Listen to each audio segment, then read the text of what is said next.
Outline for a global overview of hydrogen used as a primary generation source globally, including for domestic supply possibilities and transportation considerations, including the refueling time problem.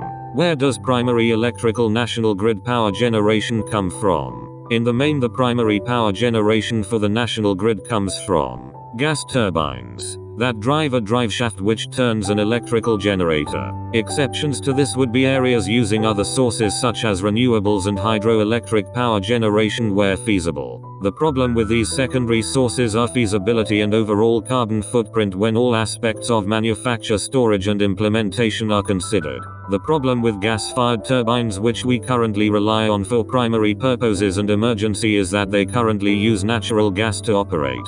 Natural gas is a finite fossil fuel, so in the interests of clean energy an alternative must at some point be considered. It is my proposal that hydrogen should be used here in place of fossil fuels. Companies such as General Electric in the US already offer hydrogen upgrade options in regard to this within the industry. Hydrogen power for global power generation consideration has come a long way with the HyNet or Hydrogen Network project in the Northwest and North Wales and is being considered and piloted further afield and indeed around the globe. So there is already a lot of advanced research and technologization that has been undertaken for many years now, and the world is already becoming very hydrogen aware. In order to gain net zero emission benefits properly, it is important that we use green hydrogen. Green hydrogen has the lowest carbon footprint for hydrogen production so far. It is produced using renewable energy sources which produces the hydrogen via clean water electrolysis techniques. With current projects already underway such as the Hyro project at Coleshill in Flint, North Wales, which has already been given planning permission for this type of green hydrogen production. So hydrogen implementation locally could be closer and more easily achievable than we think. Hydrogen combustion. When hydrogen combusts in air, the combusted hydrogen recombines with the oxygen in the air and produces water. So one answer to running gas turbines on hydrogen would be to vent the exhaust steam vapor into the atmosphere, or alternatively capturing and condensing the water vapor produced for secondary water supplies such as hydrogen production again. And or even, it is said, drinking water, bottled perhaps, national domestic supply. In this regard, I would say that hydrogen use would be advisable, and indeed is perfectly feasible, as is being demonstrated by the domestic hydrogen pilot scheme in Gateshead that is already underway. Any concerns about water vapor released in the home environment through burning on the open hob, for example, should be laid to rest when you think that a kettle does this already in your kitchen with no adverse effects. Also, hydrogen-ready boilers already being piloted also vent the excess vapor in the usual way to the outside of the house. So there seems to be no real issue here at all,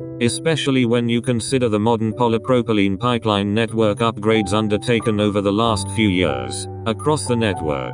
Initially in pilot schemes like Gateshead, the hydrogen is first introduced as a 20% blend with no need for appliance upgrades at all. A very easy seamless start to full hydrogen with no real noticeable effects. The initial hydrogen blend is a little like the hydrogen content of what was known as town gas, widely used in the earlier part of the century. The biogas, methane alternative, derived from methane using microorganism breakdown of organic matter using large-scale methane digesters. It is a dry combustion which is also renewable but does produce biogenic CO2, so is not as environmentally friendly as hydrogen. This could be used as a bottled gas alternative, perhaps for cooking etc., using iron oxide scrubbers to remove the smell during production. Farms could perhaps expand their business models locally to include biogas creation for alternative bottled domestic supply, perhaps, maybe even barbecues, caravans, etc. And although biogenic CO2 is better than fossil fuel CO2, it must be said that it is still CO2, regardless, that is released this way. Hydrogen transportation. I would suggest currently there is a major problem with widespread use of electric vehicles, being the refueling or recharging times being around 2 hours at best, causing massive logistical problems with queuing and gridlock and infrastructure implementation. Also, even if this charge time problem is reduced, the problem is that fast chargers draw an enormous amount of electrical current, up to 60 kilowatts for super fast chargers, putting massive loading demands daily on the national power grid. Should it be considered across the board for billions of cars? The answer, in my opinion, would be to include the continued use of the already global Combustion engine and electric fuel cell technology. Hydrogen electric fuel cell cars and buses. I would propose the use of electric fuel cell cars and motor vehicles, such as the Toyota Mirai, currently on sale in the UK, and the continued use and preservation of current internal combustion engines, currently running on developments in bioethanol up to 15% already at petrol stations nationally. Electric fuel cell vehicles would run on hydrogen gas from a service station pump and would take just minutes to fill up, with the infrastructure technology already proven to work using pressurized pumps and already proven infrastructure. Also, electric fuel cell technology still utilizes small format EV battery technologies and electric motor technologies whilst completely solving the recharge time problem of electric vehicles. Hydrogen would be favorable for clean energy considerations, I would say, as it is the cleaner alternative, producing excess oxygen as a byproduct of salt water electrolysis extraction techniques.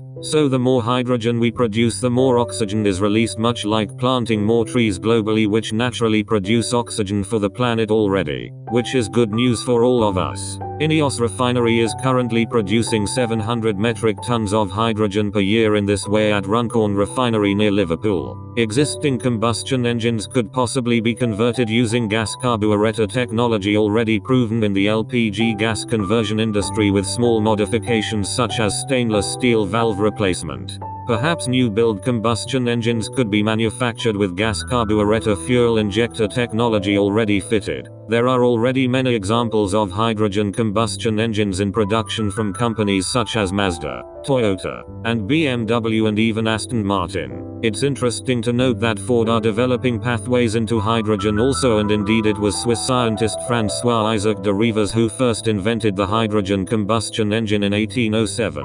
Interesting as well is that electric fuel cell technologies for the aviation industry are already being pioneered by companies such as Zero Avia in Scotland, in the UK, using hydrogen again as their aircraft's fuel source.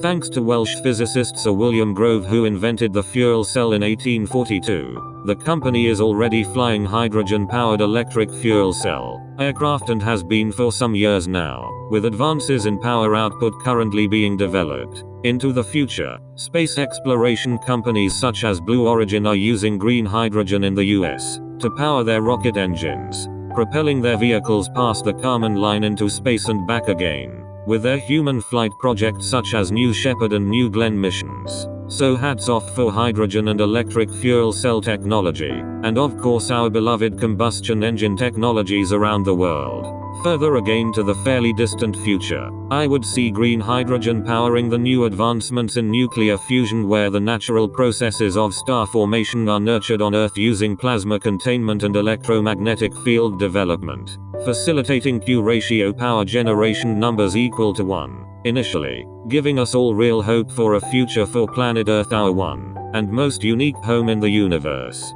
Thanks for listening.